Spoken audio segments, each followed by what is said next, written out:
Welcome to Indiana Sports Beat Radio, presented by Endeavor Hospitality Group and Andy Moore-Honda of Bloomington. Looks over the middle, second guesses, fires, throws. Does he make the catch in the end zone? Yes! Touchdown! Oladipo to win it. Another one! Another one! Oladipo! Another one! Huge hole! He's at the 30! He's gonna go! 10, 5, touchdown! Jonathan Taylor! Galloway finds Rob Finnessy, who fires the three, and He hit it! Now, from the Golf Club at Eagle Point Studios, here's your host, Jim Coyle.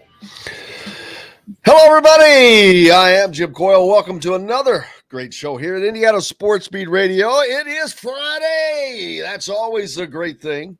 That means the weekend is upon us. Of course, brought to you by our great friends from Endeavor Hospitality of Bloomington, which includes our WOW Club friends. Make sure you join the WOW Club. Go to your Apple App Store or Google Play Store and sign up for your WOW Club membership. It is free, and it will help you as you're buying your big, fat, juicy steaks from BB's Market or whatever you may be doing, along with the Endeavor groups, whether it's Feast, Market, and Cellar, Courtroom, Sports Grill, Southern Stone, all of the great places, Cabello as well. But and you can stop by and see John at BB's for lunch. Tell him I sent you. He may give you, who knows, a coupon, big fat coupon. But welcome aboard. Alec Lasley will be stopping by. We'll be talking about some basketball as they are backing at it. Things are coming up this week, a big week next week as the Indiana and Kentucky All-Star Series gets underway. Sad news from Chris Pasadek's former player passes away. Muhammad Ali passes away 6 years ago on this date.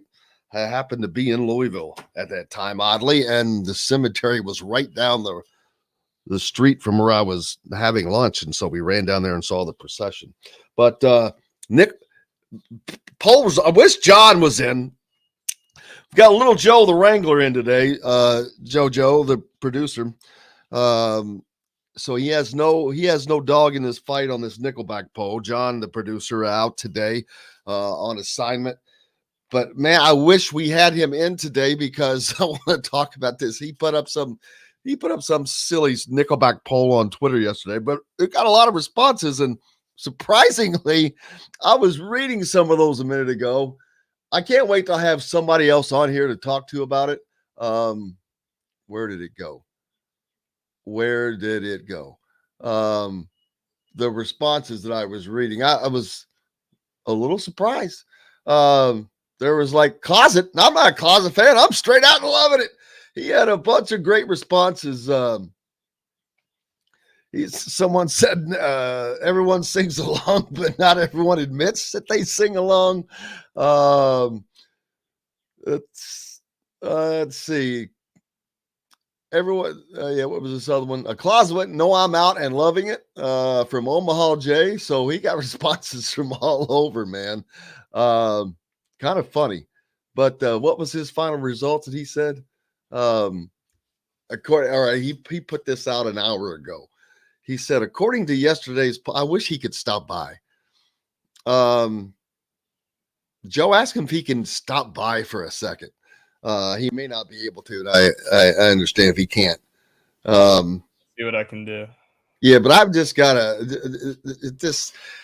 he says, according to his poll yesterday, over 90 people of the 200 voters that admitted to being a closet Nickelback fan.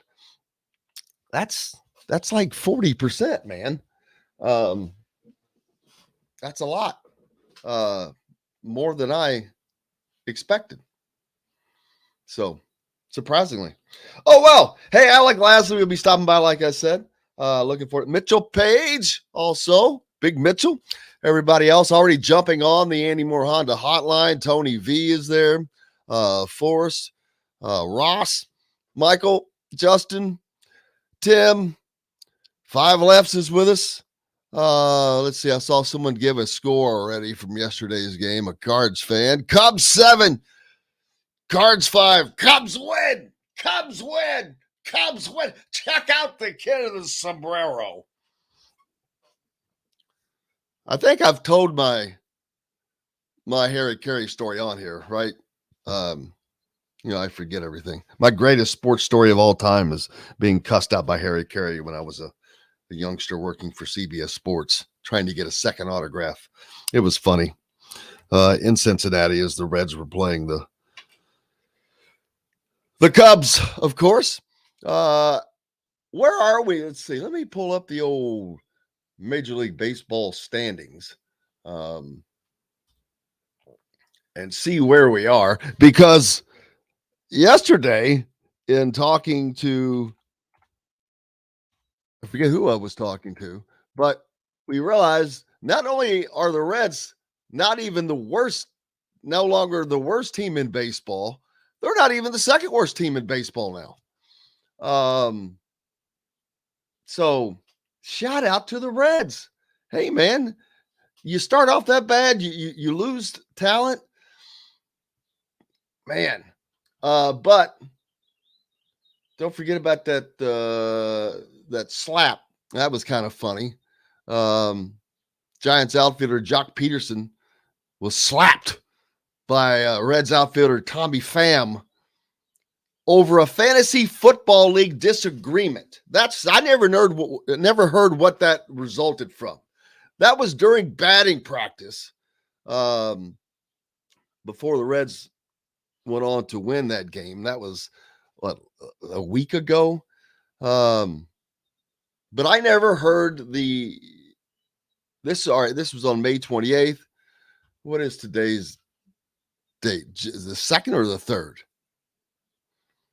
Not having your watch, I'm telling you. There we go. Where's the 3rd? So this is 6 days ago. Yeah.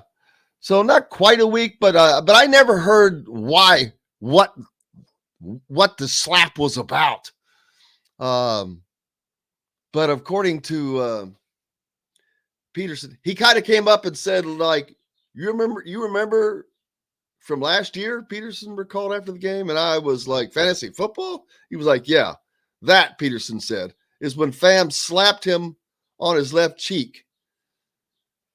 I don't know what that means. That's not that it matters. That's a week ago, but it was just odd.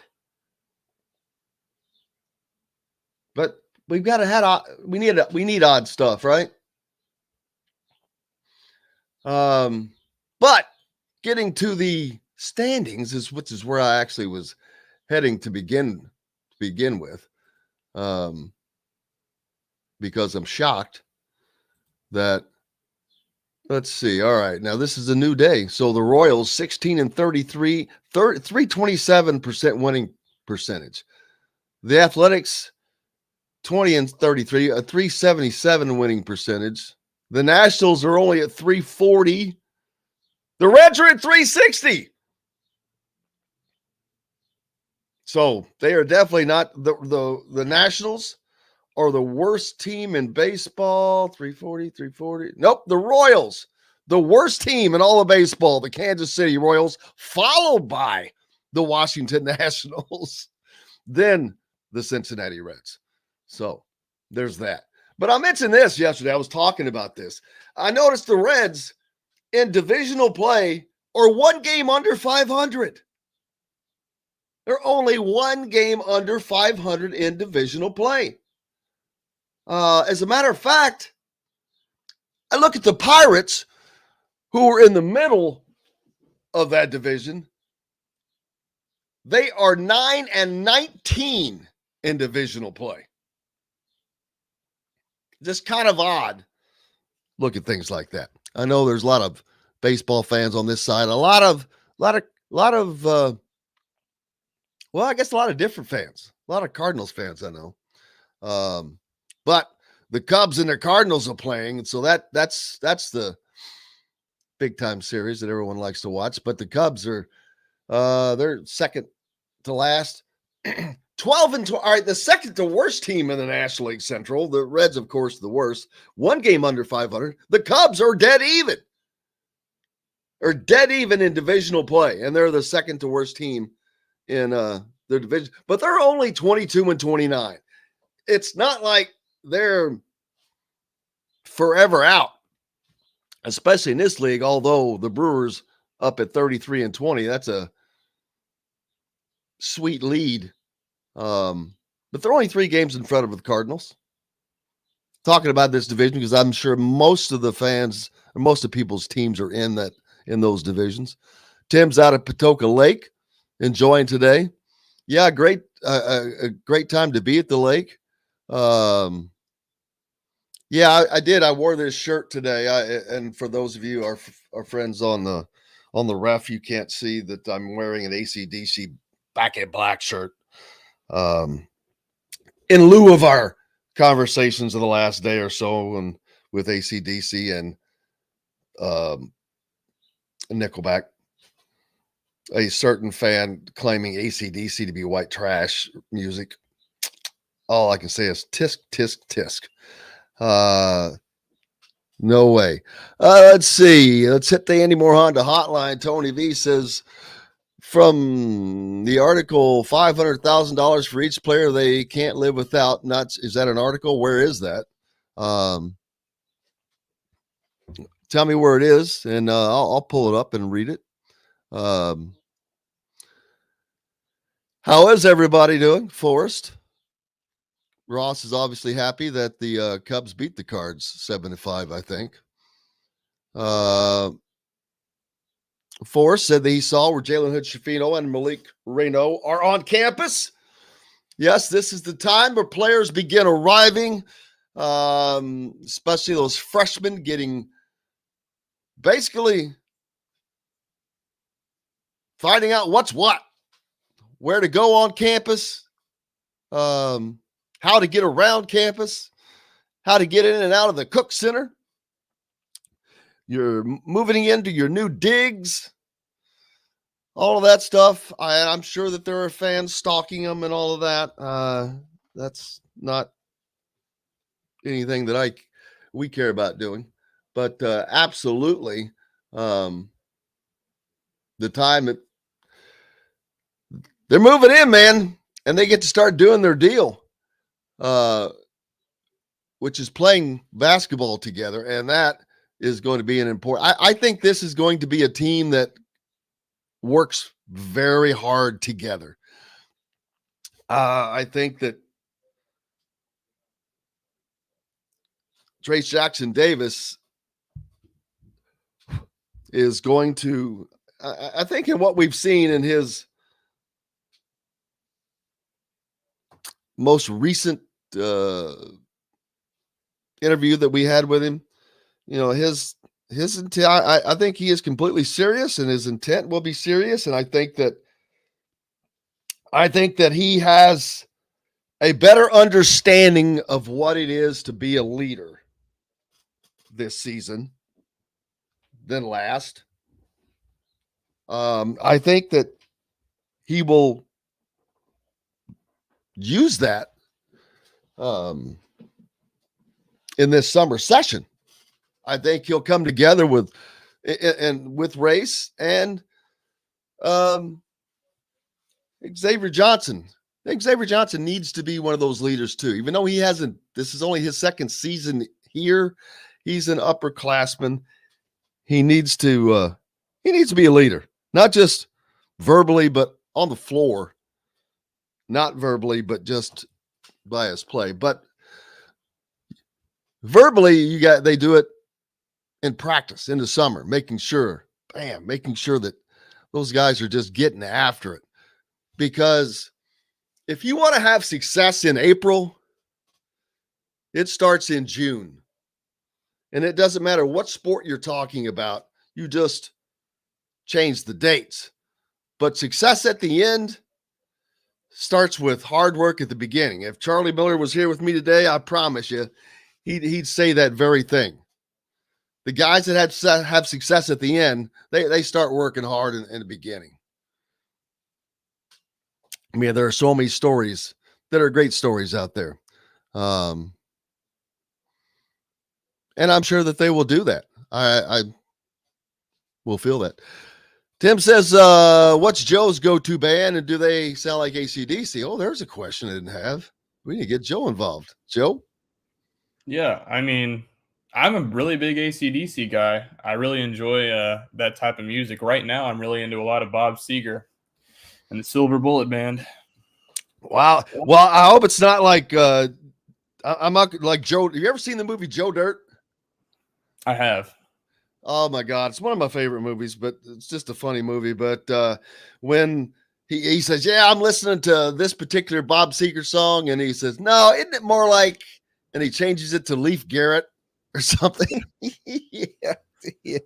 No, but proud to see you, Joe. I'm proud to see you, Joe, because Joe's younger.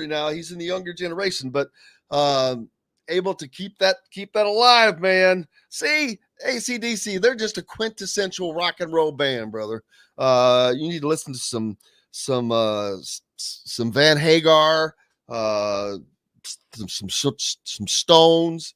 There's all kinds of good stuff that we'll get you on, but absolutely. We've got to head off to a break because Alec Lasley is going to join us next from thehoosier.com, and we'll get caught up on everything that's happening now in the recruiting world. Back with plenty more here on Indiana Sports Beat, brought to you by BB's Market. Stop by there for lunch or breakfast or dinner, or you can grab everything for dinner. But more importantly, you can also order online. Visit bbsmarket.com.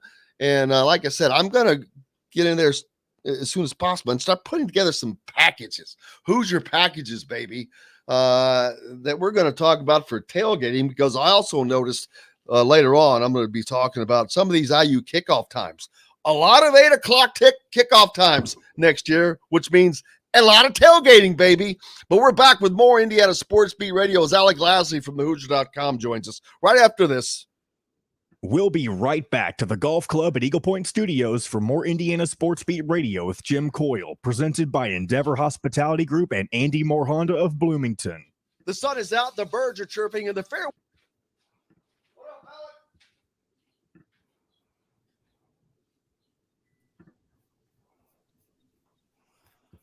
Morning. I don't think we met. I'm Joe. I'm the associate producer. Nice to meet you. Yeah, I know.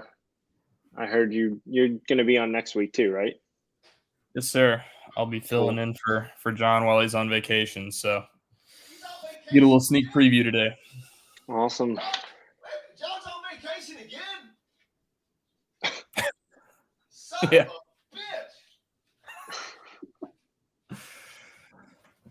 I guess I'm breaking the news to him right now. Yeah, not too surprised. Well, I don't think the news was broken there. I think he may have just forgot. Fair enough. Regardless, I take a vacation over a holiday and still work.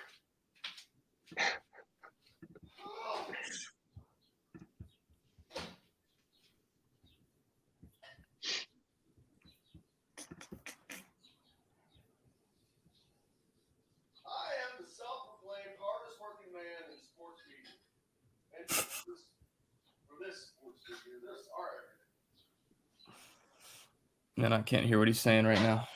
A little too far away. Yeah, I don't think we want to. Good point. Usually when he goes on those rants when he's off camera, it's probably better that he's off camera. Yeah, you are exactly correct. All you get's maybe one every 4 words, and that's about enough. You are exactly correct. That is exactly correct. That's when I do my bitching and moaning.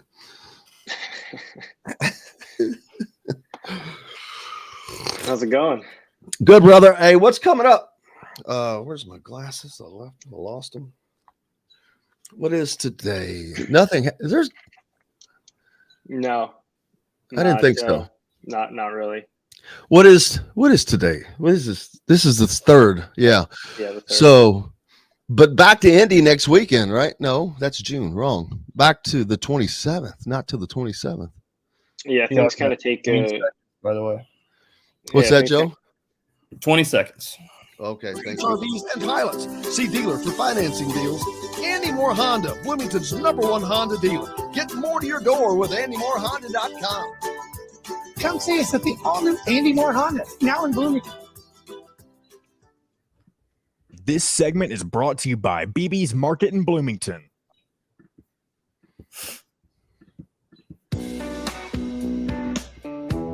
Now back to the Golf Club at Eagle Point Studios for more Indiana Sports Beat Radio with Jim Coyle, presented by Endeavor Hospitality Group and Andy Moore Honda of Bloomington. Welcome back on this Friday, which is always great to say. Alec Lasley from thehoosier.com joining me here. Jim Coyle with you as always. Not a lot going on as far as the AAU circuit. This is kind of a break for the All-Star part. The Indiana-Kentucky All-Star Series really kind of kicks into gear. Now we've got today's the 3rd, so there's a game on the 5th. I don't have that locked in my mind, which I think that might be the juniors. Yeah, it's the juniors. Which so I have to pull my schedule back out, but I know the juniors play the seniors, the juniors play the Kentucky juniors, and then the Kentucky Indiana games on the Friday and Saturday, which is the 9th and 10th, I believe, at Owensboro, Kentucky, and Southport, Indiana High School. The juniors versus the seniors game, I believe, is at Mount Vernon, correct? Yep. And then the Kentucky juniors versus the Indiana juniors is at Bedford, North Lawrence. What day is that one? The which one are you talking about? Because the Kentucky and senior and Indiana juniors playing. I believe that's next Wednesday. I know there's something going on next Wednesday. I know they have something this weekend. But I know Xavier Booker, kind of the star and headline of that juniors team, isn't going to be playing in that one. He'll be at the Pangos All-American Camp. So that kind of takes place when there's not a lot of AAU going on over the next 2 weeks. This All-American Camp kind of takes place of that out west, where it's basically kind of an All-American showcase for kind of the top 30 give or take players in the country there from a bunch of different classes. So he'll be down there participating in that. So he won't be in the All-American showcase or the All-Star showcase in Indy. So he's not going to be playing in any of the games? Not this weekend, because the Pangos All-American Camp runs from this weekend to, they have practice going on like today, tomorrow.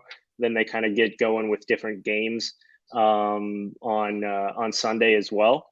And then they go through Tuesday night into, I think the last game is 8 p.m. Tuesday night out west. So he won't be back until probably sometime Wednesday afternoon.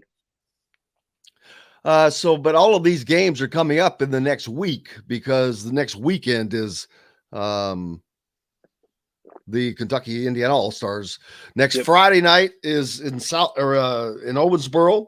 Of course, it is where I just saw the official name, Owensboro Sports Center. If you're going to head down there or over there, up there, wherever you might be. I know we've got people all over the place. So a great chance to see those guys for some Southern Indiana. That's the great thing about this. At least they always put this game in the Kentucky side as close to Indiana as possible, because they know they can draw Indiana fans. Indiana doesn't need to draw Kentucky fans, but man, they sure like to put that on the border so they can, which is not, it's great for those fans down there in Southern Indiana who want a job down there. Owensboro, not a difficult place to get to. But then, of course, on Saturday night, the venue switches up to Southport High School, just south of Indianapolis. A great venue. I hate to see it not in Gamebridge, not in, they moved it for COVID or the renovations here, but it probably ends up staying here now. Of course, the Kentucky side is long.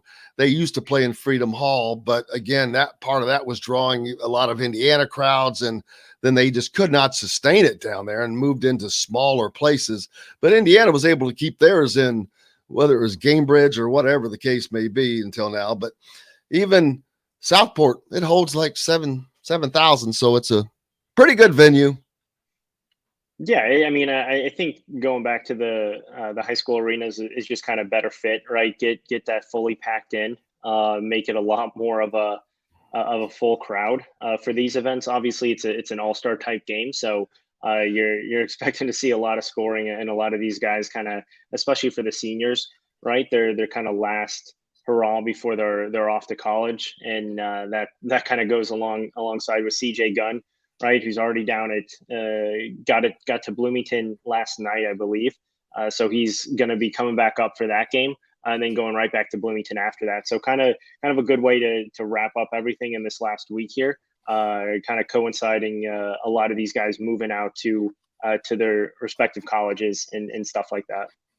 Well, if you want to get a look at next year's potential All-Stars, this Sunday at Bedford North Lawrence High School, the Indiana Junior All-Stars will host the Kentucky Junior All-Stars, and another nice venue, 6,000 seat venue, which I'm sure those guys from Kentucky are coming up and saying, damn, is every gym they have holds 6,000-7,000 people? And there's a lot of them. Yeah. But that's this Sunday, folks. So I will probably be heading down there for that. And then next Wednesday, it's coming at you this quick. The Indiana Junior All-Stars will scrimmage the Senior All-Stars at Mount Vernon High School up in Fortville, Indiana. And then the girls will do the same at 6, and then boys follow.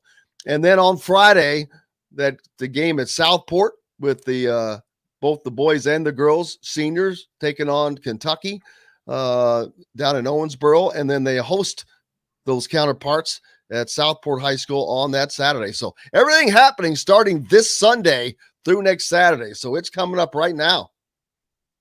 Yeah, absolutely. Like I said, kind of a good time to a good break from AAU for a lot of these guys who've been kind of going nonstop for the last. Obviously, you have the first 2 early evaluation periods in April. Then have a little bit of a break, and then get right back into some of the circuit play over the last few weeks. So the big thing for them, kind of a much more relaxed type of atmosphere.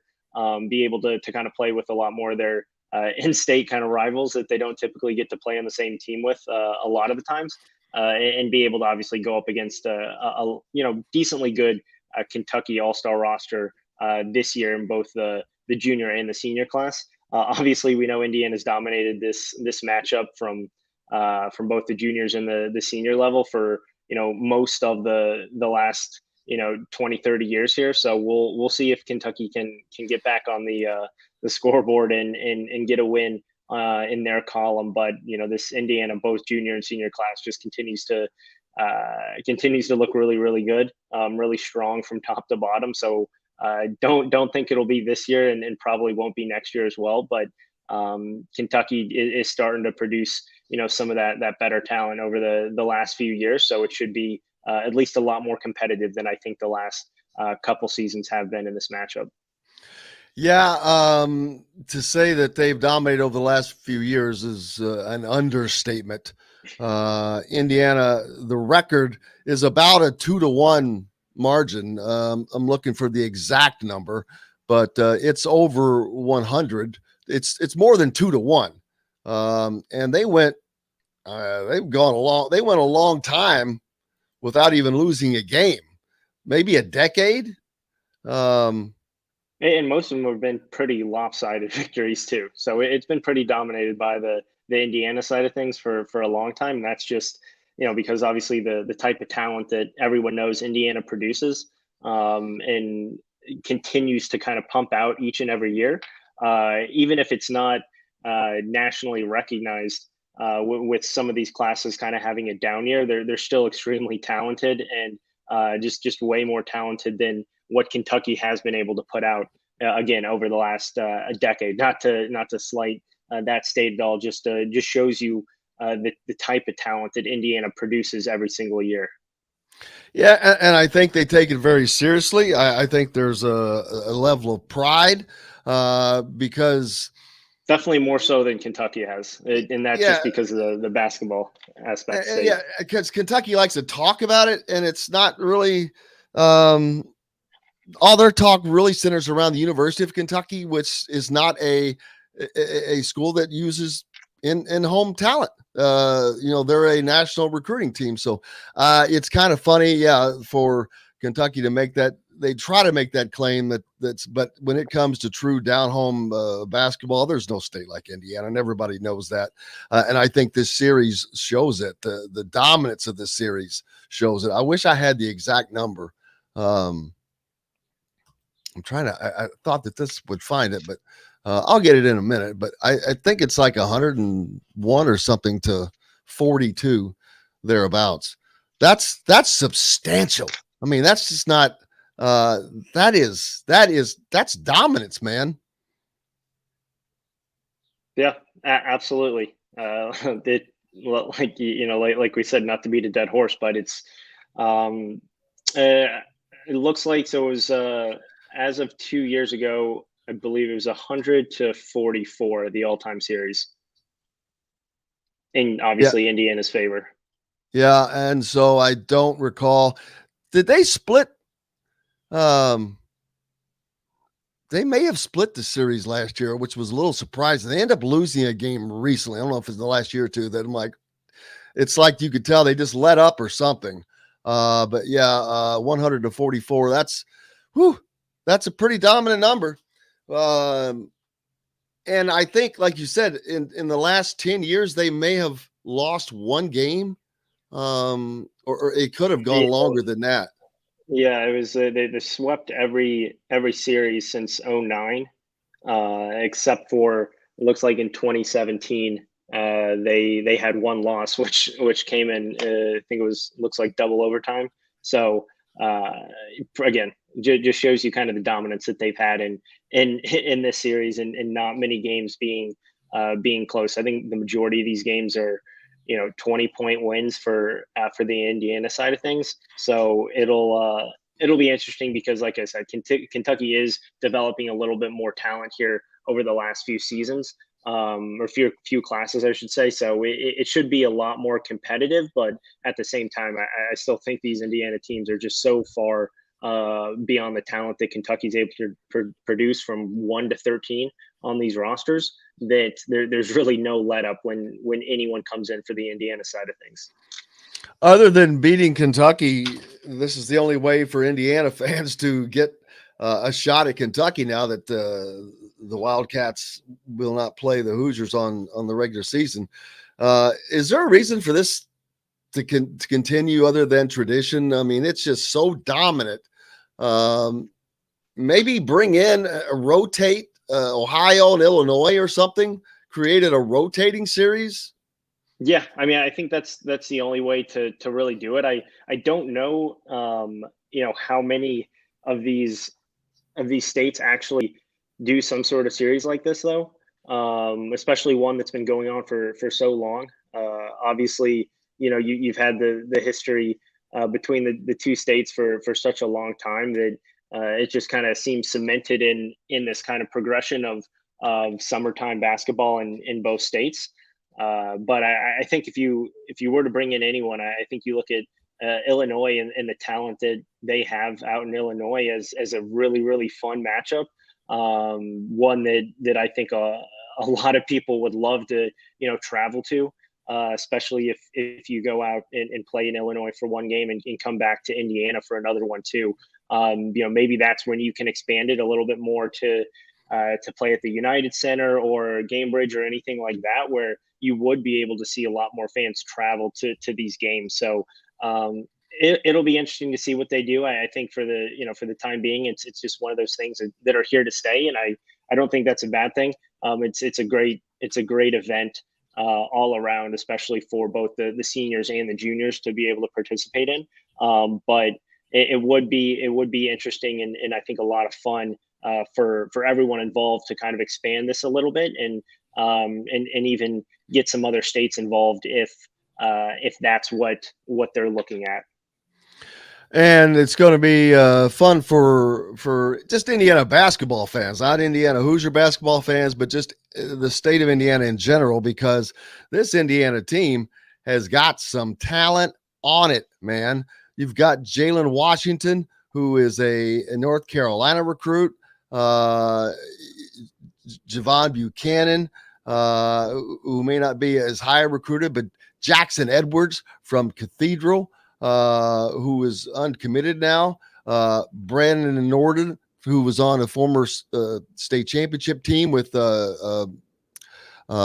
Kaufman Lawrence Kaufman Wren, rather. Yep. Yeah, couldn't get that out.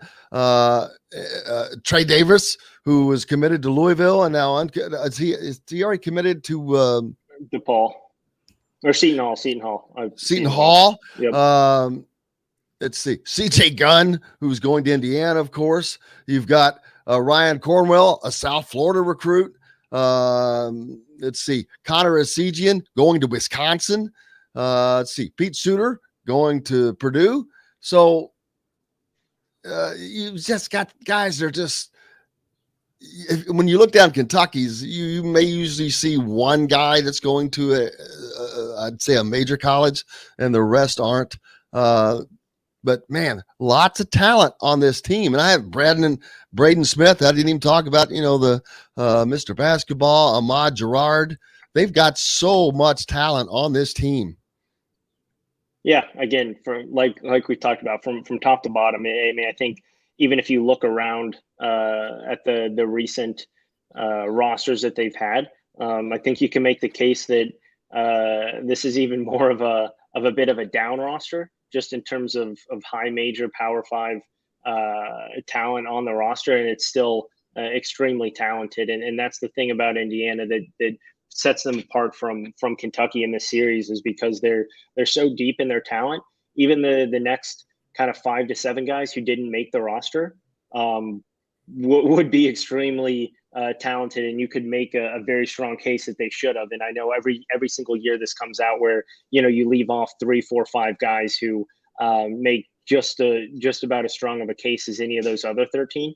But obviously, you got to cut it off at some point, and that's the big difference, is just the level of talent from top to bottom that Indiana has in the state, and that's what sets the state apart from a lot of other states, especially in the Midwest. How much is it going to hurt that junior team not having Xavier Booker? I mean, he's obviously a big-time player in a lot of ways, especially on a junior team, to have a guy like that could do the things he can do. Yeah, I mean, obviously it is. But, at the same time, you have Miles Colvin stand out there that's going to Purdue, already committed. You got a lot of different guys like Joey Hart, Logan Imes. So you're still going to be really talented.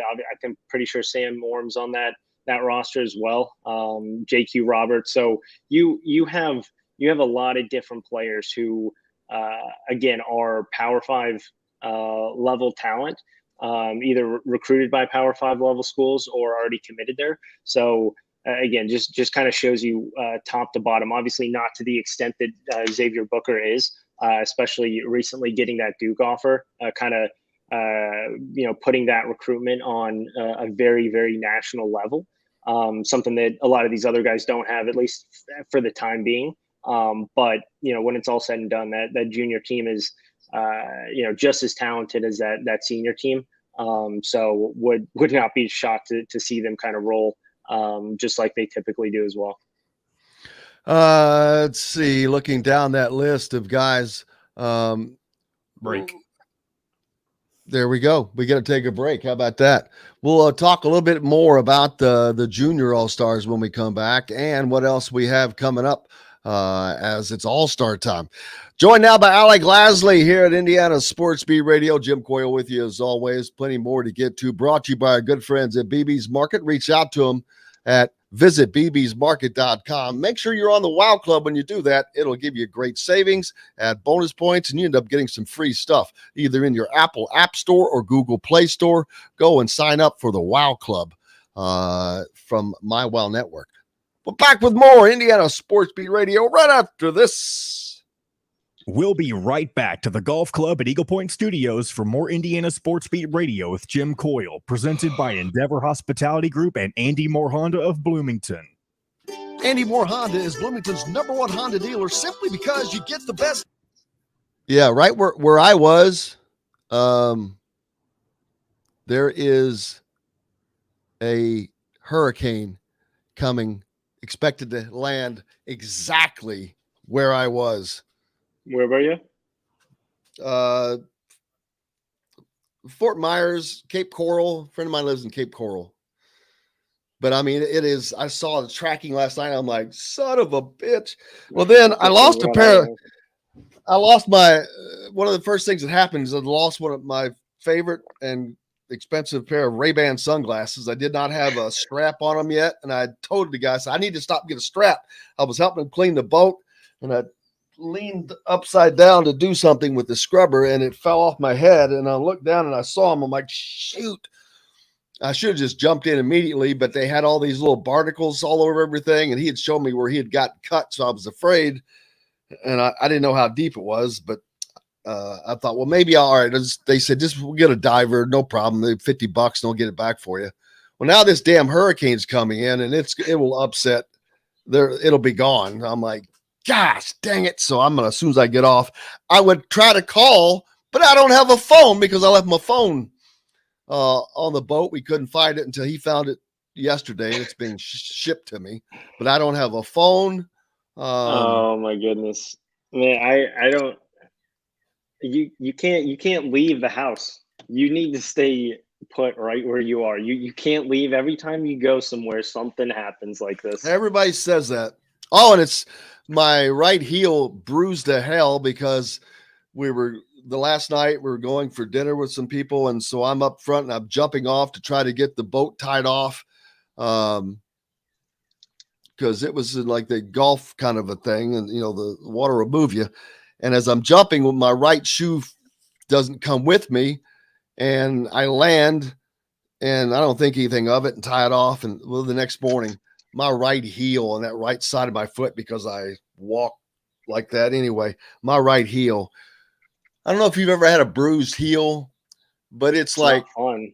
It's like hot needles every time you take pressure off of it almost.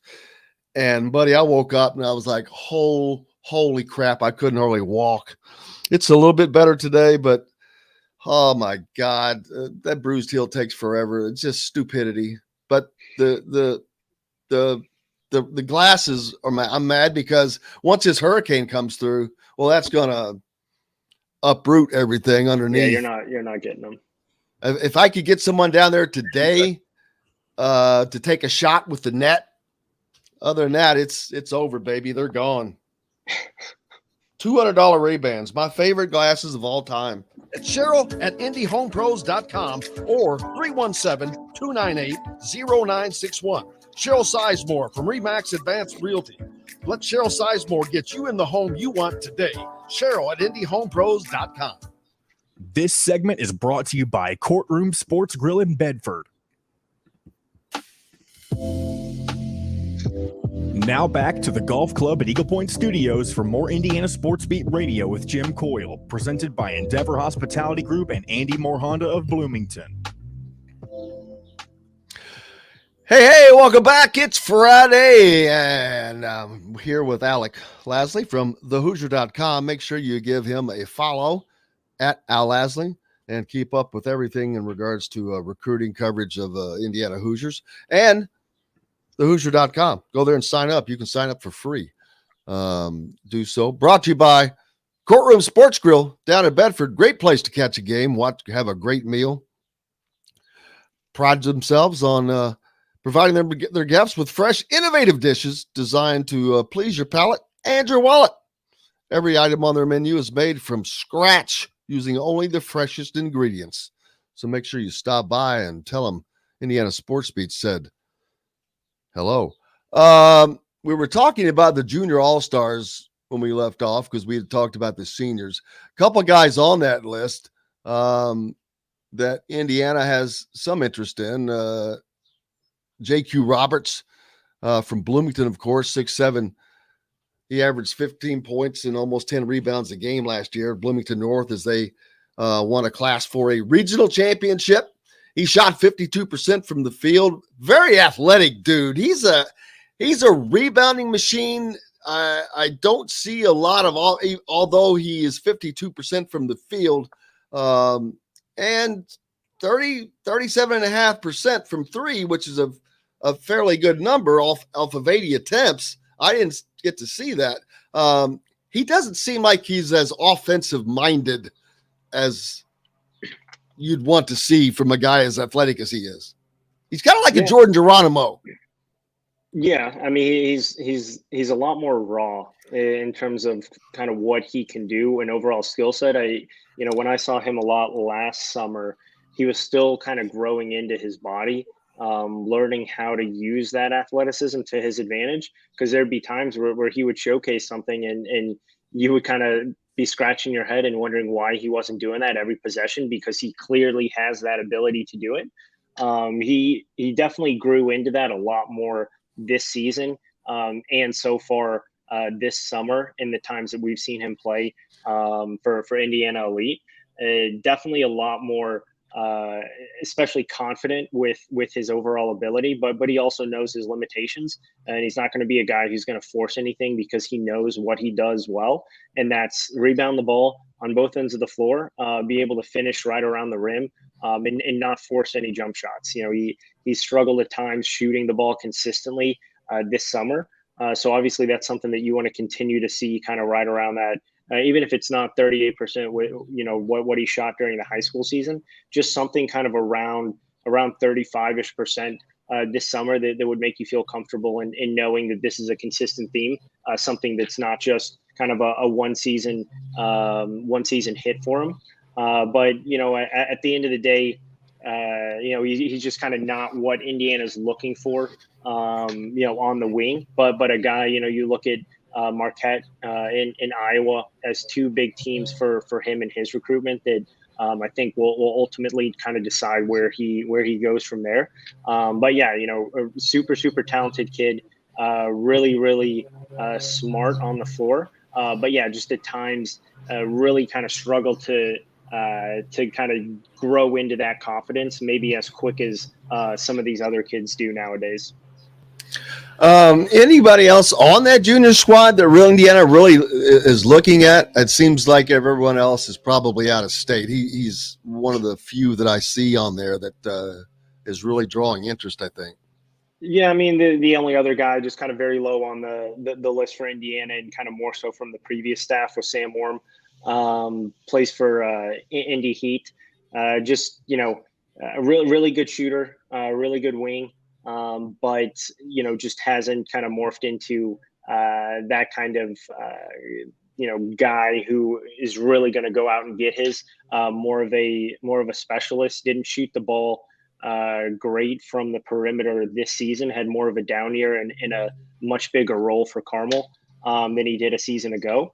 So he's had a good summer, but he was kind of right in somewhere around the kind of on the radar for Indiana coming into this high school season. Obviously, we now know how the 2023 class is kind of really folding up here with the two guards already in the pocket. But he was the only other guy that was kind of really on that radar outside of obviously Xavier Booker there at the top.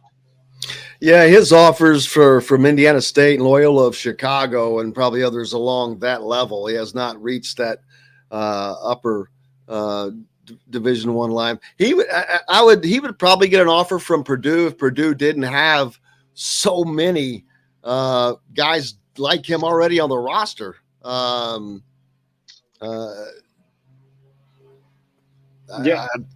think. Yeah, I mean he does have a couple kind of high major more so offers, but he does have a Butler offer. I think that's a good spot for him if he does ultimately decide to go there. Obviously, Loyola Chicago does really well with a lot of Midwest kids and kind of what they've been able to do and sustain the success that they've had over the last 5-6 years as well is something to watch. So It'll be interesting to see where he ends up. I think going to the right system, he can develop into someone who can kind of be that 3-and-D type of player, because he's extremely long, extremely good length, and does have some good athleticism there, but just hasn't showcased a lot of being able to really create off of the dribble. And if you're not spot on from three at that point, obviously, a lot of schools are going to pass, at least at the Power 5 level, because at that point you really need to be a specialist if that's what you're coming in for. But yeah, I think he's going to be in a good spot regardless. Not sure if Purdue's going to get there with him. But he is one of those guys that Purdue does really like to always look at, kind of at the very back end of a rotation, and kind of groom to be a junior and senior. And I think that's about all the guys that are on that list that they're looking at, because everyone else, like I said, elsewhere. But now that we know what Indiana's roster is going to be, now the guys will kind of switch topics here. They start arriving on campus. I believe Malik Reynaud is here. They all got in last night. Yep. So would not be, they're going to get acclimated as soon as possible, of course. And then I would imagine they hit the ground running. No pun intended, but to try to get this team gelled ASAP. It's something they tried to do last year, but I think this year is going to be quite different, because you got rid of some personalities that may not have been able to click. And I think that they've added pieces that all click now. And to be able to get that head start, knowing that you have that kind of synchronicity, is going to give this team a hell of a head start. Yeah, absolutely. I mean, that's the biggest thing, Mike Woodson. That's why there's really no wrong answer in bringing in a few of the guys that they did last year, because you kind of figured all those guys were going to be 1-year placeholders. Obviously, you keep a guy like Miller Kopp, who we've talked about before, who I think is going to have a much better year and be a much better fit for this roster this upcoming season. But some of these other guys that you look at that you're bringing in, and you really addressed almost every single issue that you had from last year, right? You add a little bit more size and a little bit more athleticism in the front court. Not that you needed any more. With obviously, a guy like Jordan Geronimo really taking that next step. You bring back Trace Jackson-Davis and obviously Race Thompson, but you have probably one of the better 4-man rotations when it comes to front courts. And definitely in the Big Ten, and you look around the country, and there's not many that have a better 4-man rotation than what Indiana is going to have in the front court, with that addition of Malik Reynaud. And then you look in the backcourt, and I think at the end of the day, regardless of what that shooting looks like, the biggest question is going to be, what kind of Xavier Johnson are you going to get from the start of the season? And that's the biggest thing that this Indiana team needs, is that one that finished up last year, and that chemistry that he and Trace Jackson-Davis really started to form in the last month and a half of the season is going to be key in carrying over that success to start off the season, which again, you're not starting off with a bunch of cupcake games. You're going in and you're hitting the ground running right from the start. And so for this Indiana team to kind of show that, they are going to live up to those expectations, and that top 20, that top 15 ranking that they'll most likely have here coming into the preseason in the next few months. They need to put on some good performances in the non-conference to make sure that they not only have that confidence going into Big Ten play, but they kind of grab a hold of the rest of the country and show that they are actually back to what a lot of people think they could be this year. And that's ultimately to win the Big Ten. And this conference is now very wide open, and Indiana is a team that is sitting in that, upper tier, in that top 3 as of today, if not that top spot, with what we've seen kind of unfold over the last 2 weeks with draft decisions. So it's going to be a really, really important next 2-3 months for Indiana in order to get where they want to be at the end of the season. Exactly, and I think that they're going to have as I said, and not only them, Mike Woodson. Let's be honest, Mike Woodson having a year coaching college basketball has had to have helped him, not in his coaching, but in his coaching style. But he may not have to change a lot of that because of the talent that he now has. A lot of the problems were the style with not having the talent to go with it. So we'll see about that. Joe's saying we got to take a break. I sent you an email to see if I'm not sure if you can stay an extra segment today or not, but sent you a break or an email to see if you could. Are you able to stay an extra segment today? I got to run to another show, Town and Tracy. Got to run to one of our partners that we send out to. So make sure you tell everybody on the ref. We said hello as well on 97.7 ESPN, the ref, where we were heard. So thanks a lot to everybody. Tell everybody we said hello there. But we got a break coming up. Alec Lasley joining us from thehoosier.com. Make sure you go there, sign up for free, and get complete coverage of the Indiana Hoosiers recruiting and what's going on, and give Al Lasley a follow. Brother, appreciate you. Appreciate it, guys. Have a good one. You bet. We've got lots more coming up here on Indiana Sports Beat Radio, brought to you by our good friends at Courtroom Sports Grill down in Bedford. Make sure you stop in there. It is everything provided, made with fresh ingredients from scratch every day, just like us, baby. We're straight from scratch. We're back with more right after this. We'll be right back to the Golf Club at Eagle Point Studios for more Indiana Sports Beat Radio with Jim Coyle, presented by Endeavor Hospitality Group and Andy Moore Honda of Bloomington. Whether you're visiting Bloomington or a cutter, you need the one. All right, so any communication needs to be through email, because that explains why I sent you a few texts and haven't heard back.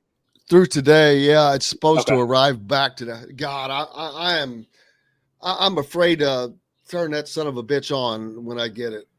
It's just gonna ding for an hour. Ding, ding, ding. Oh yeah, ding, no. ding, ding. Cool. All right, just wanted to make sure, because you seemed a little quiet over the last few days, so I didn't know what was going on with you, but obviously makes a lot more sense now. So cool. I tried to not look at it when I was gone, but it's hard. Yeah, I didn't text you while you were gone. But I tried not to, but I still I need to text some stories out and whatnot and yada yada. Cool. I will. If anything pops up, I'll shoot you an email. Who's going where as far as the All-Star game? Yeah, games. Probably Tyler. That starts Sunday. So I wasn't planning on having people do much for the junior class, since Xavier Booker's not going to be there. We're going to have video on CJ Gunn for. We still have to cover it though. Just because we can cover it, but I'm not. It's not IU related, so that's the thing. Well, since no one there's IU related. JQ Roberts, man. Nah, it's not. I know he's not going. Yeah, I know he's not. But Bloomington. So, but I'll be down there probably. All right. Either way, I'll send you an email with what the plan for the site was for those. Is there those and is there? I may have. I don't know if I did or not. I think I did. I sent in my credentials for the main All-Star game, and it said what games you want to cover. I put everything in there. Yeah, I think they're pretty loose in terms of kind of what they're giving out. Yeah, show up. Cool. All right. Well, if you need anything, obviously, I guess just send me an email. Back to the old days. That's I told someone. I said this is like sending a letter, man. Yeah. 20 seconds, Jim. All right, buddy. Thank you. See you. Andy Moore Honda, Bloomington's #1 Honda dealer. Get more to your door with AndyMooreHonda.com. Come see us at the all-new Andy Moore Honda, now in Bloomington. This segment is brought to you by RE/MAX Advanced Realty, Indy Home Pros team by Cheryl Sizemore.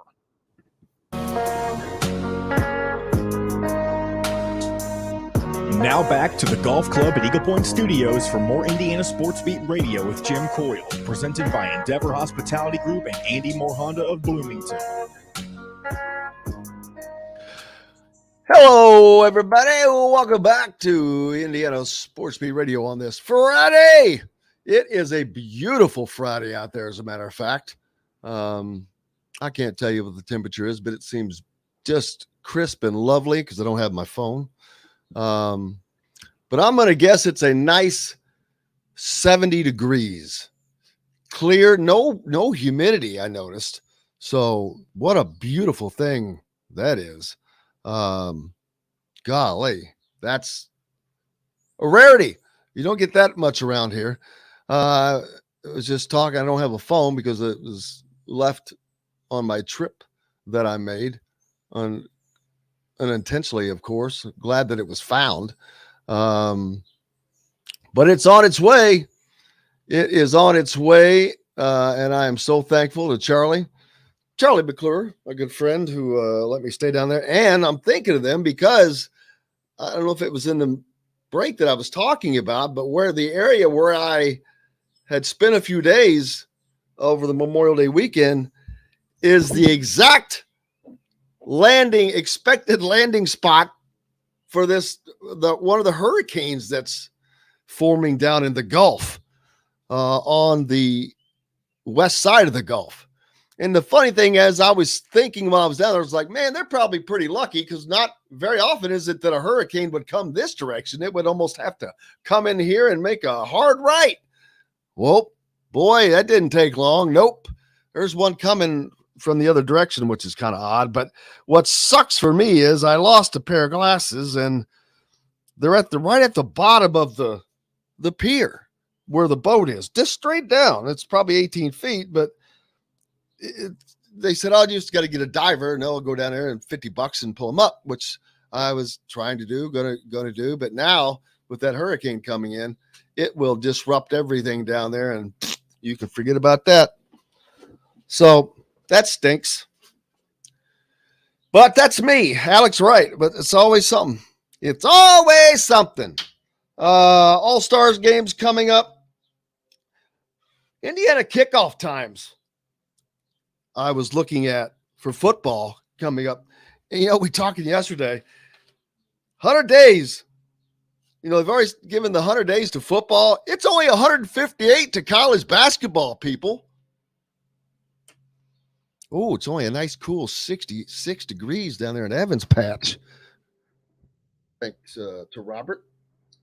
Again, hello, everybody, on the Ref 97.7 ESPN. Always the right call.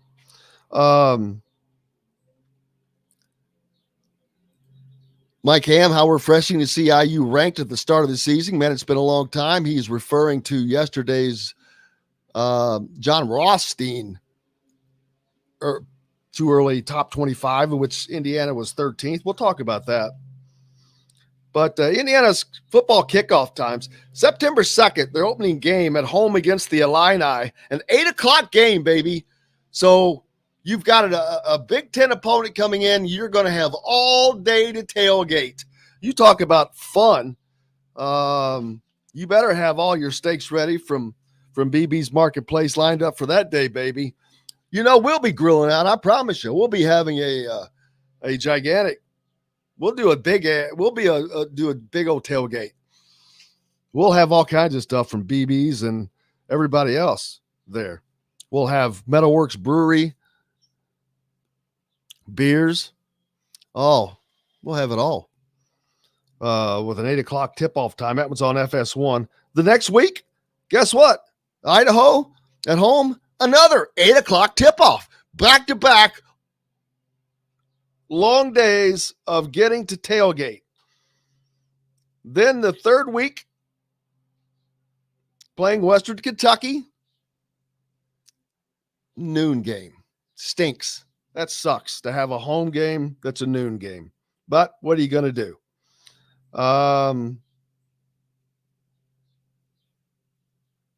Where's their third?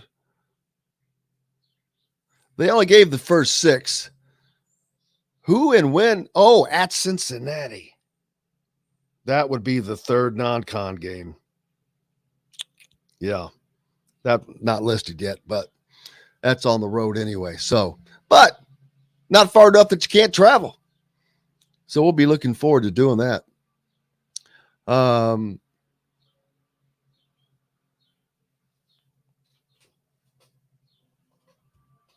Lots of fun. So no matter what, living in Southern Indiana, I used to have to always deal with the Kentucky fans and all of that. But one thing I'm going to give to them is even when their football team sucked and then they were sucking, hind in the SEC, which it's not like they're dominating, but they've been up and forth, back and forth. But back when they were at the bottom all the time, the fans always still went to the games. They still went and had a good time. They went and tailgated, they dressed up, had fun, and supported the team, but they went. And that's the one difference that I don't see at Indiana. I don't care if if they've had the history they've had. That doesn't mean you can't come and have fun and support them. Seriously. Gee whiz. It's kind of, because if you don't, it's kind of hard to do it without that. Looking at a tweet that I just saw out from Dustin Schutte, a response in regards to that poll. And then Dustin Schutte responded, "Are you playing nothing but Nickelback re-entry music today?" And he says, "I am unfortunately not producing this morning, but that would have been great." No, it would not have been, as I'm responding live. No, comma, it would not have been. Live on air response, as I'm telling them that I see what those two characters are up to. Our normal producer, of course, John the producer, and our favorite co-host, Dustin Schutte. Still acting silly with this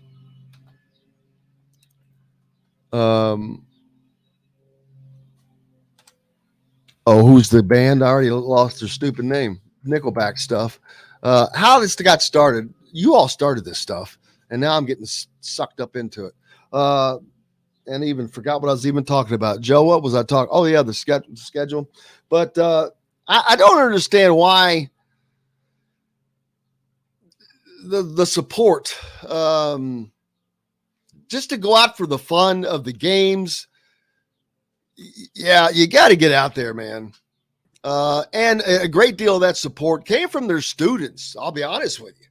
It was their students still went out and supported them. And I would see that when I was down there covering them when I was working for LKY in Louisville.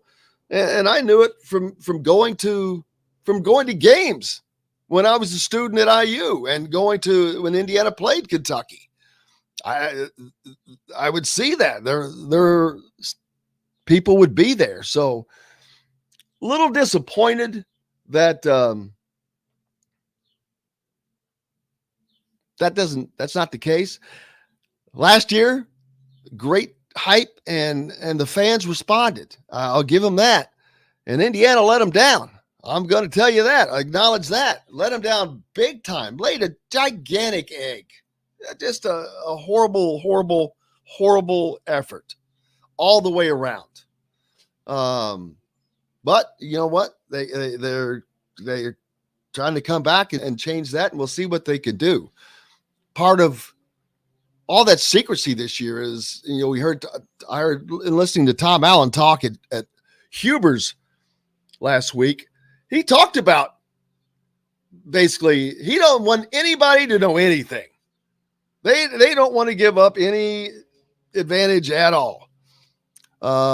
So I understand, and we'll see. Let's get over to the Andy Moore Honda hotline and see what's happening. Mike said how refreshing to see Indiana ranked yesterday. John Rothstein put out his too early top 25. Noticing today 157 days until the 22-23 college basketball season officially begins. He's got that countdown going already. But Indiana 13th in his early 25, and that's higher than I expected, because usually people don't give Indiana the benefit of the doubt, and there is benefit of doubt here without playing games. So, but what that will do, I think that will persuade other people to list Indiana higher as well. So now I'm thinking you're going to see Indiana definitely a top 20 team when the season opens on the AP poll.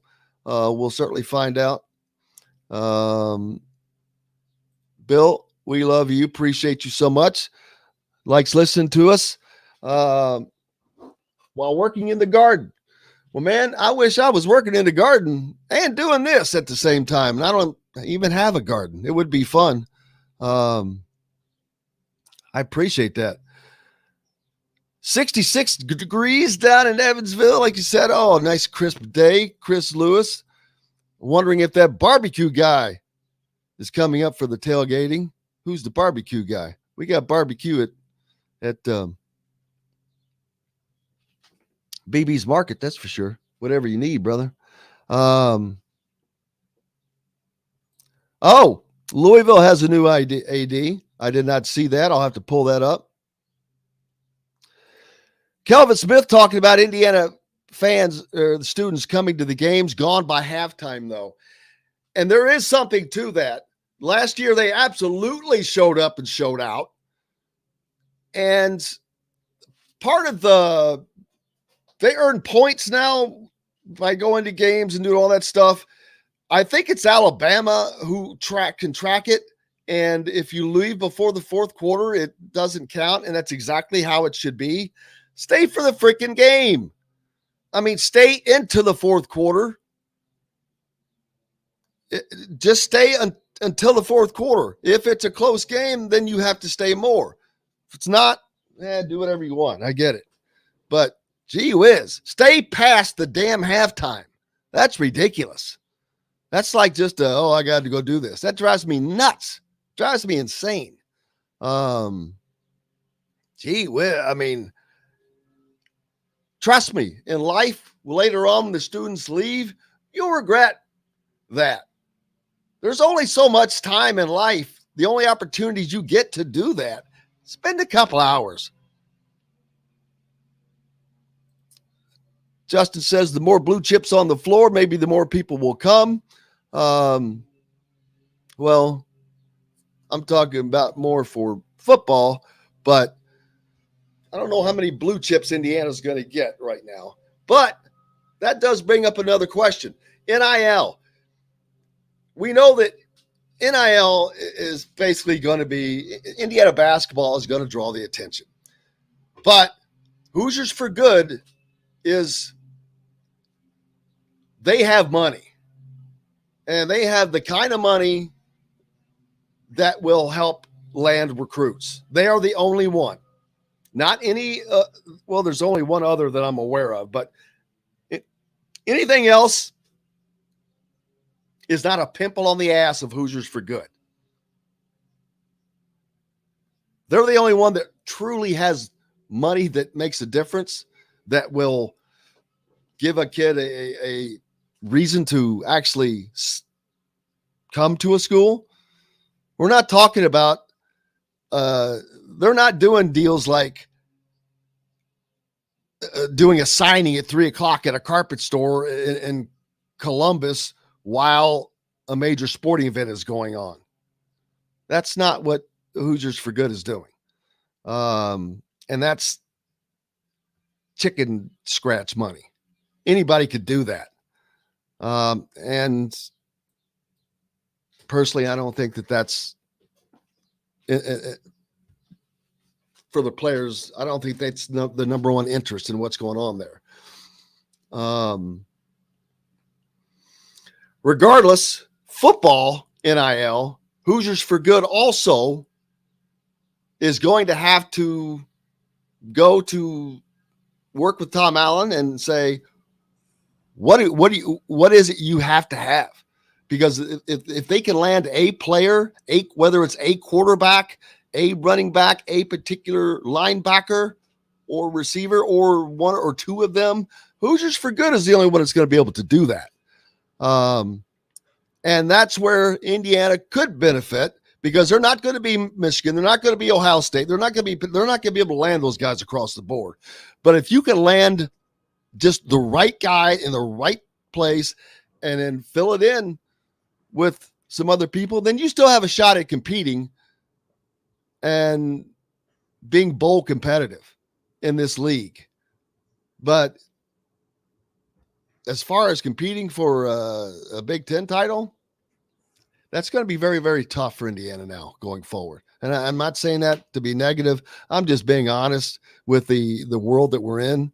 I think Indiana can remain competitive, but not, I don't think they can be Big Ten title competitive in football because of NIL now. We'll see. I think Joe's telling me we got to take a break, which is exactly what we'll do. Brought to you by our great friends at Remax Realty. You know, if you're in the market for a home in the Indianapolis area, you need Cheryl Sizemore and her 2 decades of experience. It could be the difference in you getting the home you want or not. Reach out to her at Cheryl at home. Nope. Start again. Cheryl at IndyHomePros.com. That's Cheryl at IndyHomePros.com. We're back with more Indiana Sports Beat Radio right after this. We'll be right back to the golf club at Eagle Point Studios for more Indiana Sports Beat Radio with Jim Coyle, presented by Endeavor Hospitality Group and Andy Moore Honda of Bloomington. Whether you're visiting Bloomington or a Cutter, you need...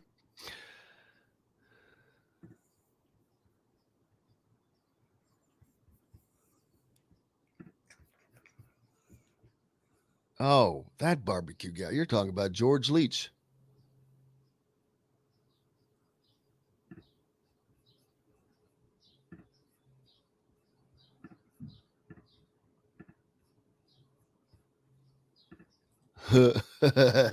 Yeah, he is a little athletic freak, Wyatt.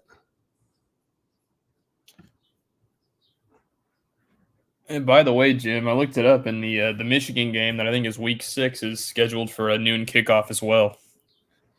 That sucks. That's her, and that's home. Well, that's homecoming too, and that really sucks.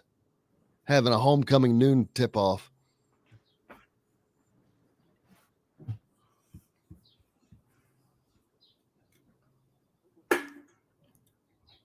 Trying to remember the last time that Michigan came, if that game was a night game or a day game, but I couldn't tell you. Oh, the last Michigan game, it was a day game. Okay. Indiana's usually not. Night games are usually bigger games. Like Indiana Cincinnati last year could have been just a tremendous, tremendous game if Indiana. God bless America. That one just makes me sick. If they had any offensive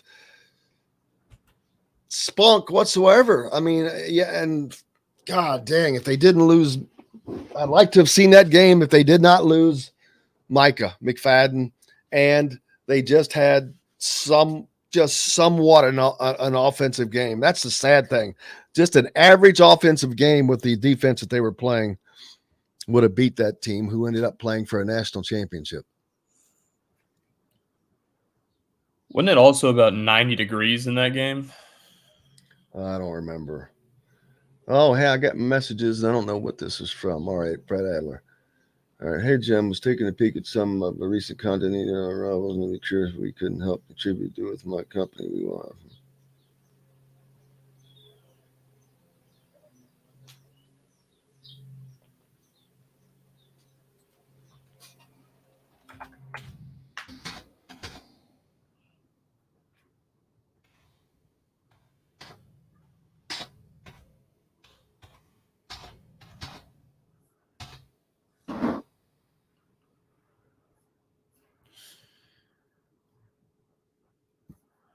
30 seconds, Jim.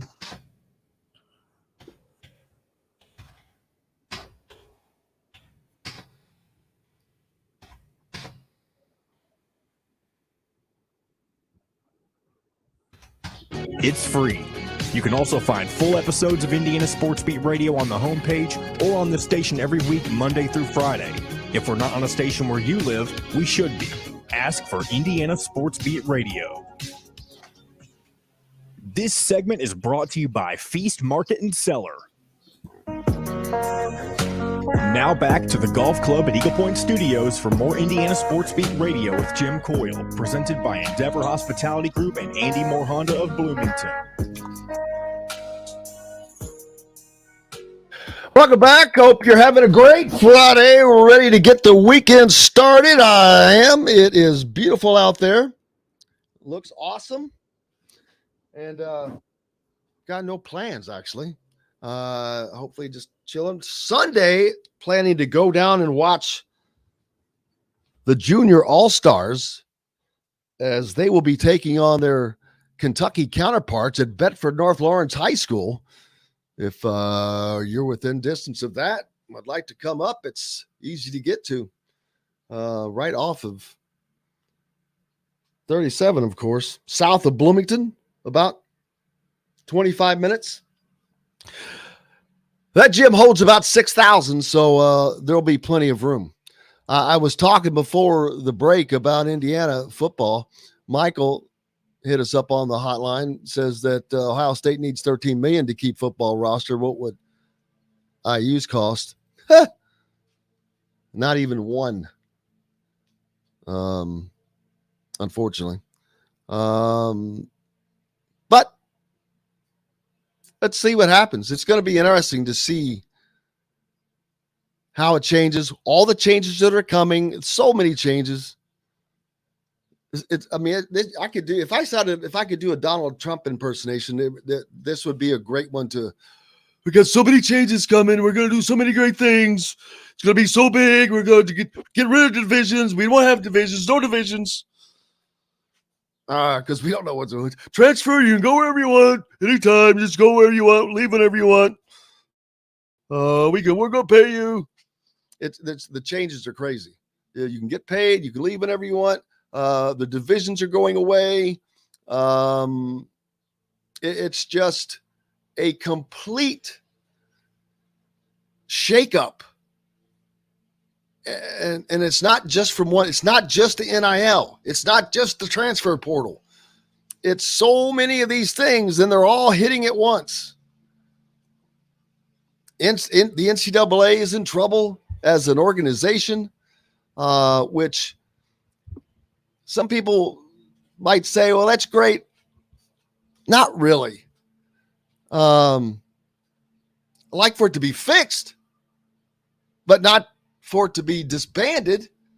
You have to have organization, man. But you've got to have organization that's organized. That's a problem with the NCAA. They were never organized. They became a very, very self-interest group, it seemed. So I need to hit up over here on the Andy Moore Honda hotline. Let's see. Robert said 30 days to homegrown tomatoes. Speaking of, 100 days of football, 157 of basketball, whatever. Let's see. Wyatt said Indiana number 7 and Andy Katz power 30. Well, let me tell you, Andy Katz, for whatever reason, always is, what's the word I would say? Propping up Indiana. He did it throughout Archie Miller's tenure, when every time I'm thinking, all right, dude, who are you sucking up to? Because now it was just complete BS. So they're not number 7. I'm sorry. But again, currying favor. I cover Indiana constantly. And could I have a bigger audience and better ratings if I did nothing but say great things about Indiana? Absolutely. Some people call it bootlicking. Yeah, that doesn't happen here. Try to keep it a little more real. That's not real, in my opinion. Just in my opinion. Doesn't mean they're not going to be great. Doesn't mean they can't get there. But you can't put them there right now. First of all, you don't know about the other 6. So, yeah. Justin said gun to his head. He's got him 16-18. I think that you could go anywhere from 12 to 20 probably because of the unknowns. I mean, I would agree with Justin, but I think you could put him 12 to 20. But here's the most important thing, as he says also, November ratings don't mean squat. They don't hand out trophies in November. They don't cut nets down in November. They don't hand out anything in November. So, yeah, March and April is when it matters. But November is a good indication. At least you're getting – this is just paper respect, though. This is paper respect from people looking at what you have on a roster. Not what you've done, because you haven't done anything. You haven't played a single game. You haven't even had a single practice. So Kelvin said it is a little upsetting looking at empty seats that he would have paid for. I'm assuming he's talking about football.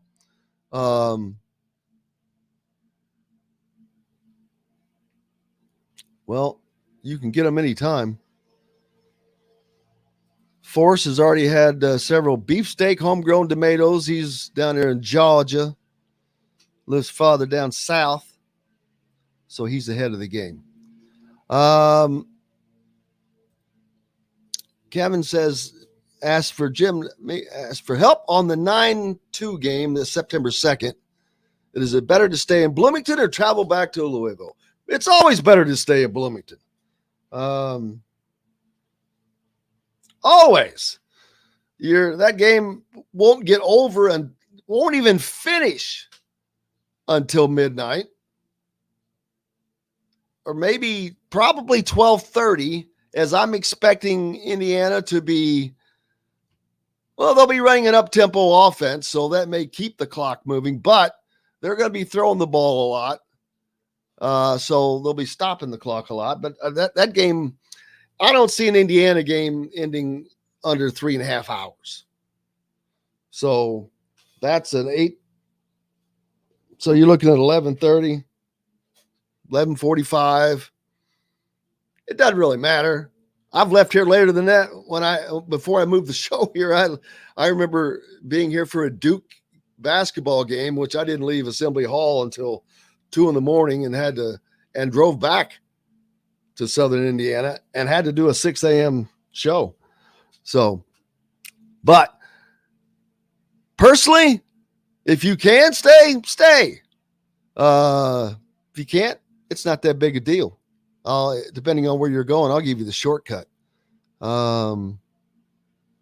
Yes, they did give that game away to Cincinnati. Unfortunately, I agree, Ed. Where in Bloomington will be Cups be playing? Ed asks. I'm not sure what he means by that.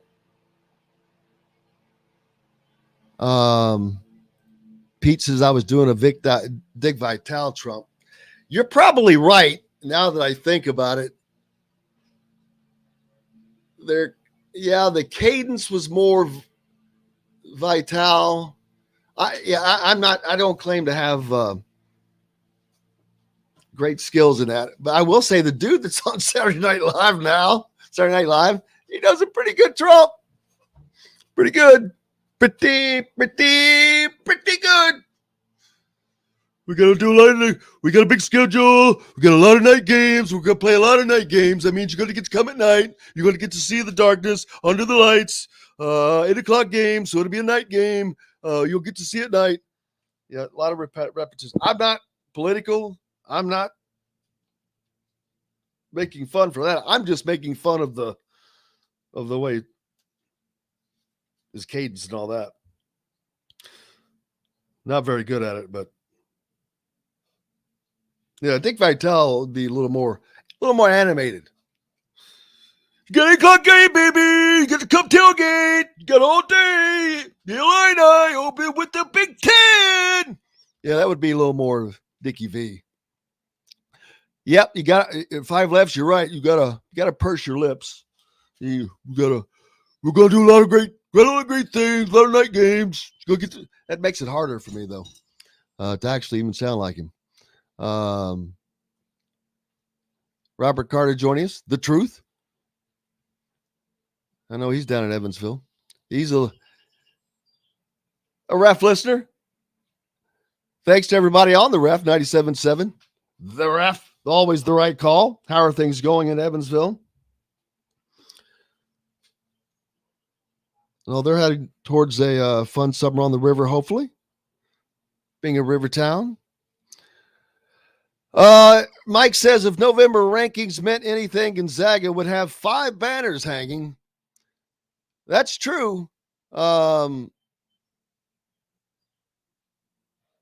they did get some good news, I noticed. Let's see. Where was that? Oh, they're getting a transfer. In addition to getting Drew Timme to returning, their big guy in the middle, who, you would think that was Chet Holmgren, but it wasn't. But Malachi Smith announced yesterday that he's transferring from Chattanooga to Gonzaga. And so they're picking up a pretty good guard there. He's 22 years old. So, again, they're getting experience. He averaged 20 points, 7 rebounds, 3 assists, and 50% shooting from the field as a guard. So, or is he more like a wing? Regardless, pretty good player. He's not Chet Holmgren, but he sure keeps the Zags going. The backcourt is loaded. They still have Julian Strother and Rasir Bolton. So he's adding to their backcourt. So they're going to be tough in the backcourt and have Drew Timme. So they're going to have a good team still. I don't know what they're going to have coming off of the bench. Obviously, you're losing Chet Holmgren hurt you, but they're not going to be exactly empty. So Gonzaga still maybe less pressure on them. So much talk. What's Michigan going to be like? That's a big question for Indiana, for the Big Ten. Michigan probably, in my opinion, Purdue, maybe the biggest competitors. But like I said, don't know what Wisconsin, don't know what Michigan State and Illinois, Ohio State. It could be crazy, but we got to take a quick break. Coming up next, our good friend Mitchell Paige is going to join us. We'll see how the big man Mitch is doing. We're back with more Indiana Sports Beat Radio, brought to you by our good friends at Feast Market and Cellar. Feast Market and Cellar, located next door to Southern Stone Restaurant on Patterson and Rogers in Bloomington, offers an extensive wine selection with a sommelier on staff because they take their pairing seriously. They also provide a wide variety of cheeses, gourmet sandwiches, entrees, a coffee bar, bread, and pastries, which is all mouthwatering. Back with plenty more, including my man Mitch, right after this. We'll be right back to the Golf Club at Eagle Point Studios for more Indiana Sports Beat Radio with Jim Coyle, presented by Endeavor Hospitality Group and Andy Moore Honda of Bloomington. Andy Moore Honda is Bloomington's #1 Honda. My man Mitch. What's up? Can you hear me? Is this okay? Yeah, brother. Where are you now? I'm just at work, but I'm at a spot that doesn't get the best I'm at Wi-Fi. Charleston. Yeah. You know, I went to Fort Myers area for Memorial Day. I need to come see you. We tear this place apart, man. This place is awesome. How do you travel to Charleston? Do you have to go to like Charlotte first?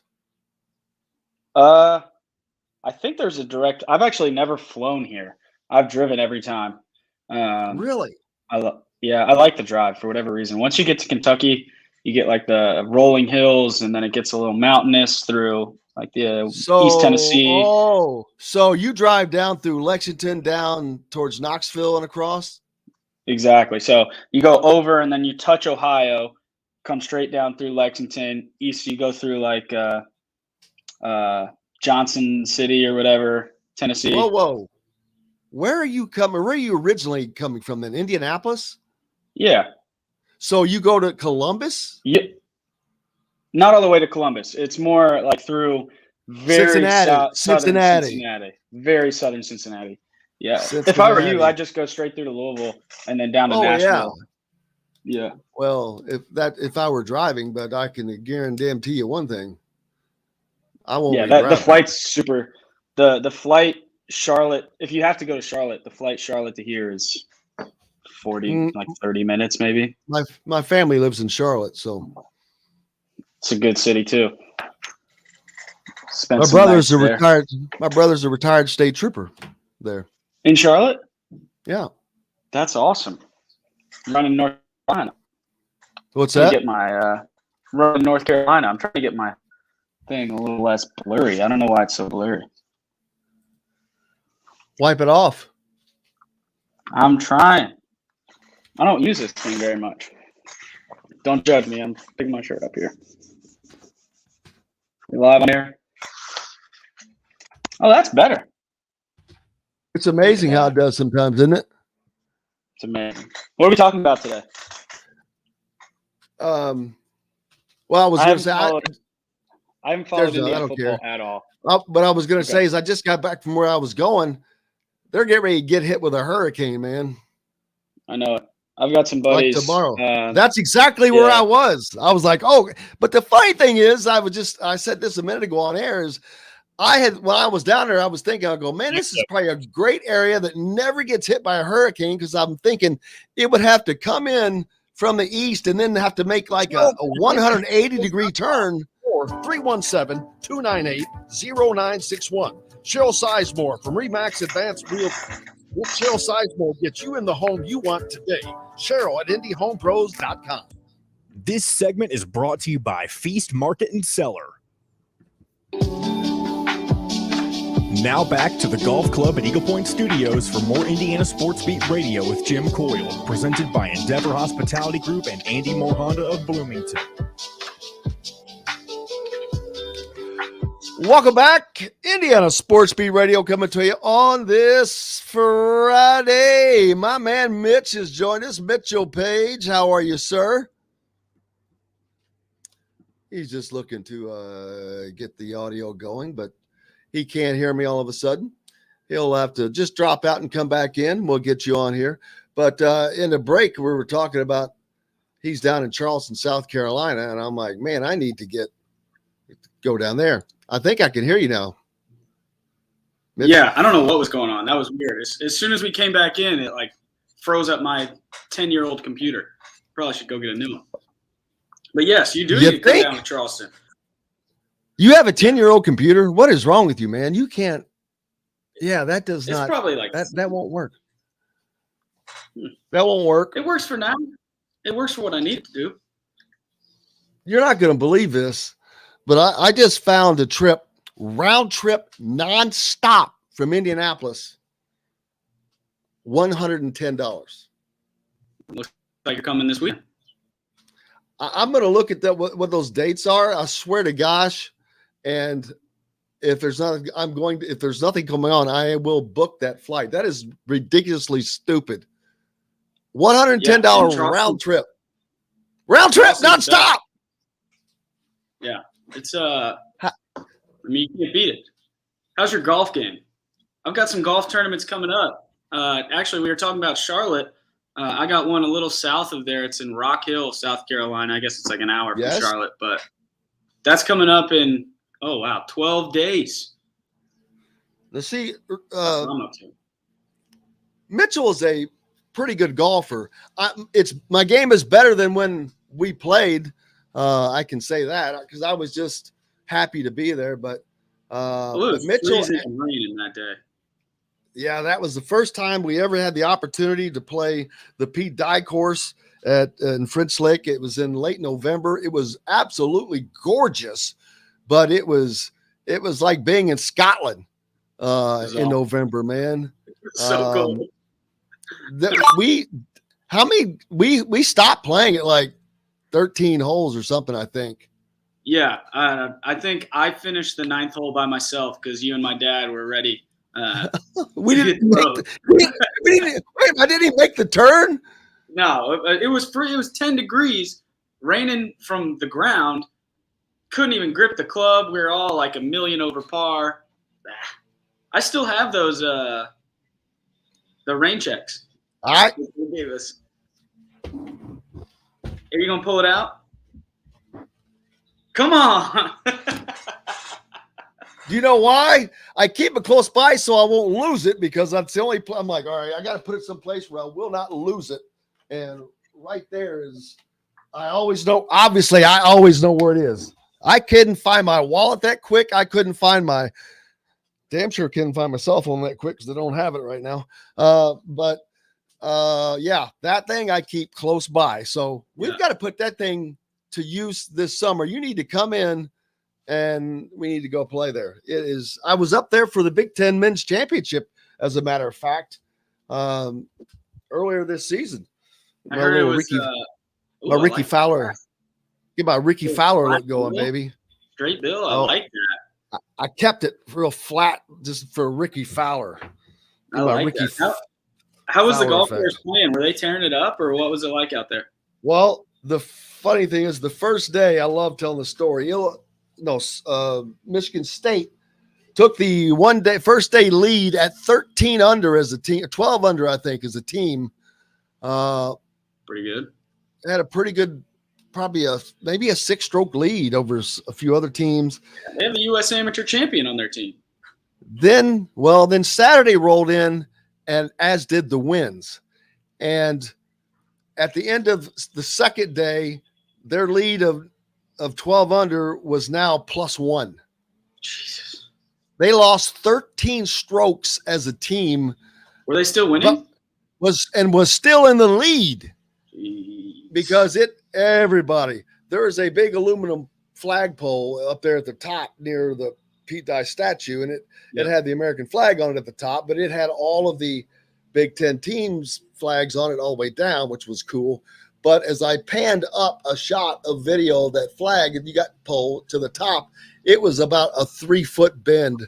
The wind was up there. It was nuts. But you could go just below where the flagpole was and stand and not feel anything. It's crazy. That golf course is it's too hard to have winds like that, man. It's too much undulation, too long, too open, no trees to protect you from the wind. That's just tough. Speaking of golf coming up, and I'm not sure if you have this available, Joe, but we have got a big event coming up, and I'm looking forward to see if it's over here to plaster up there for Jordan Hulls. His Never Lose Hoop golf event is coming up June 23rd. Do you have that, Joe? I'm working on getting it right now. Yeah, just want to put up the flyer. But anyway, June 23rd, Never Lose Hoop, Jordan Hulls golf event. It's going to have a gigantic IU presence. If you could make that up, I didn't even think about that, man. That would be fantastic. The coaches from both sides will be there. We're expecting Tom Allen and crew there. There we go. Expecting Mike Woodson to be there as well. We have all the information is on this flyer. It is on top of every message board on the Hoosier.com, and you can go to the free sites as well of the Hoosier.com and get this. And I will post this out on some of the sites. But the link is listed where you can do everything. You can sign your team up. You can sign up individually and be paired with someone, or you can sign up and say, hey, here's my team names that they're going to be signing up themselves, but here's my payment, so you can get your own payment in. Or you can be a sponsor. There's stuff to sponsor, like be a whole sponsor. Forrest, got to give Forrest a shout out. He's sponsoring a hoe, Forrest Gray. So congratulations to him. Jennifer, she's bringing a team. Congratulations to her. Ryan Kramer, I think he's bringing a team. So we've got people that are playing in this. We've got people that are whole sponsors in this. If you do sponsor a whole, we'll put your name out there or whatever you want. We'll get a picture with Jordan Holes and crew around it saying thank you and send it to you, but trying to make it as fun as possible. But it all goes to Never Lose Hoop foundation that benefits kids with cancer in our area. So big time event, man. Trying to get together, Mitch. Yeah, that's awesome. You had mentioned that. Unfortunately, I'll be out of town that weekend. I definitely looked into it and was going to try to make it back up. But what an awesome event. And just having Jordan Holes back in Bloomington, it just feels right, doesn't it? It just feels right. What a career he had, being relatively undersized, I guess, but God, the purest jump shot I've ever seen. That's for sure. Dude, he's still doing it. He's shooting 45% right now. Right now. It's crazy. Right now, still playing. They're still in tournament play. And this season he's shooting 45%. Yeah. I mean, I think I might shoot 45% if you gave me at the free throw line. I could shoot 40. I could shoot the free throw line easily all day. I think I was like 58% from the free throw line my senior year. So I had free shots all year, and he's still about as good as me. Yeah, That's tough to admit on air. I'll tell you that. I was supposed to be a shooter. Like, what else did I add? I shot 58%. That's it. On a state free throw line? Jim, don't forget that. Don't forget that. From the free throw line? Me, yes. Football. Why? Football. I blame football. I started lifting, started thinking I had to run into people. Backwards. I guess. One thing I could do is shoot free throws. It was because it's just rhythmic. It was just rhythmic. The other day, I didn't even make a layup. I can still dribble a little bit, go by people, and then I get to the rim and just panic. Throw it over the backboard sometimes. It's bad. It's bad. You'd be embarrassed. You would leave. That's why you were had the great hands that you did and were a great receiver. Yeah, so, no basketball for me. You got that. Hey, earlier I was talking about with NIL and all the changes and the expected divisional changes with most conferences, including the Big Ten, eliminating divisions. I think that Indiana is going to still be able to be competitive, but I don't think they're going to be able to be Big Ten title competitive. Not that they ever were, other than this one-off year that they have. They haven't been really competitive before as far as a Big Ten title.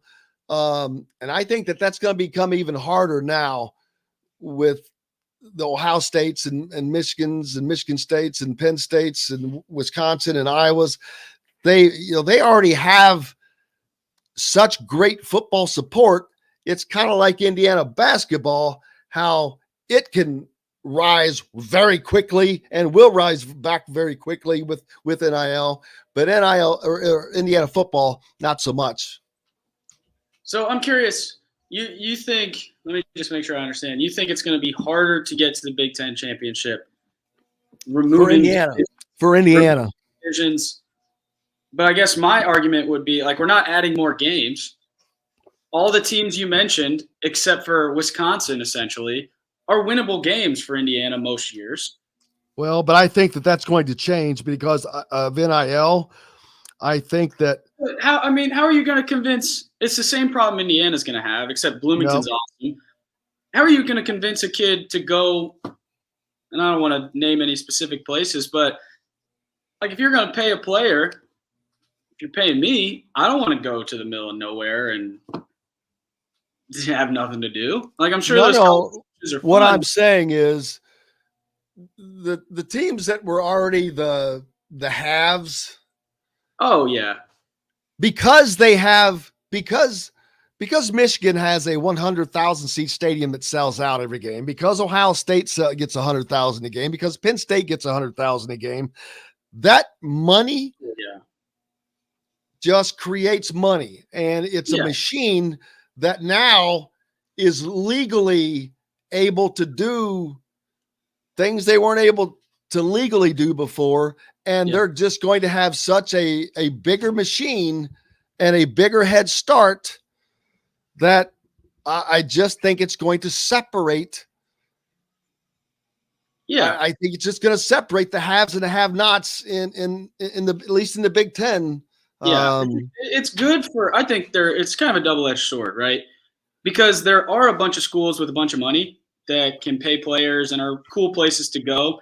So at the very top, I mean, before NIL, there really wasn't much parity in college football. You had Clemson, Ohio State, Alabama, Georgia or LSU, sometimes Oklahoma. They got ran through in the college football playoff. So now you're going to at least have other teams like Texas A&M. They get this great recruiting class, but they never really threaten anybody. But now they might. You go out, USC's starting to get better. University of Miami's starting to get better. So at the very top, you create a little more parity because there are more schools that have potential to land some of these bigger recruits. But as an Indiana fan that we all are, it does kind of suck for us because eventually, if you stay on this path, you need to create two separate divisions because they're going to be playing two separate games, right? We're not going to be playing the same game that Ohio State's going to be playing when they've got 5-star players at every position and we're scraping to get 2 and 3 because there's just not the money and there's not the appeal and the contracts and tradition that's already in place when you go to somewhere like Ohio State where there's eyes already on them with ESPN contracts, night games, championship, things like that. It just doesn't make a whole lot of sense for a top player to not go somewhere like that where the earning potential is extremely high and you're setting yourself up to make even more in the NFL.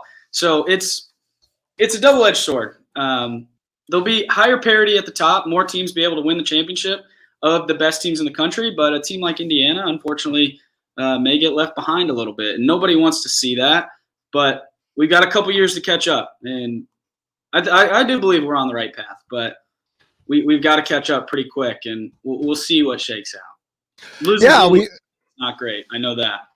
What's that? Losing Dylan McCullough was not ideal.